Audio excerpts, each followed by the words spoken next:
كلنا عندنا الصحبة اللي على طول بتكون مظبطة ضوافرها، بتكون طويلة ما شاء الله وقوية مش بتتقطم بسهولة، وكمان بتبقى عاملة لها شيب لدرجة ان هي لما بتيجي تحط نيل بوليش بنفتكر ان هي مركبة ضوافر، بس ما شاء الله بتكون ضوافرها واحنا مجرد ما بنعمل كده ضوافرنا بتتقطم. فانا بقى جبتلكوا السر من صاحبتي ازاي بتحافظ على ضوافرها ان هي تكون قوية وما تتقطمش بسهولة لما بتطولها. ومش هتصدقوا السر بجد عبارة عن قطرة.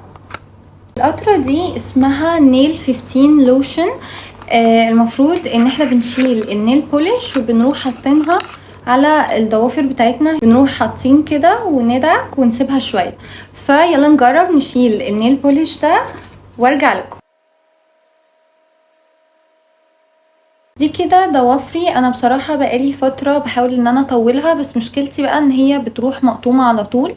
فهي صاحبتي قالت لي ان المفروض ده بيقوي الضوافر وبيخليها ان هي ما تتقطمش بسهولة. ده طبعا بجانب لو انتي بتاخدي فيتامين او حاجة. فهنحطه كده.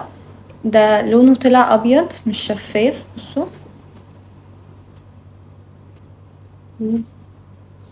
لونه، بصوا ابيض. عايزاكم برضو تقولولي لو انتوا عارفينه وجربتوه، اكتبولي في الكومنتس هل عمل فعلا معاكم مفعول وهل هو فعلا حلو ولا لا. بس هي بصراحة قالتلي ان هي ده اللي هو بتستخدمه. فاكتبولي برضو لو انتم تعرفوه وانا هستمر عليه وهقولكم برضو رأيي فيه بعد فترة. لو لقيت نتيجة منه هقولكم، هرجع اقولكم انه جاب معايا نتيجة.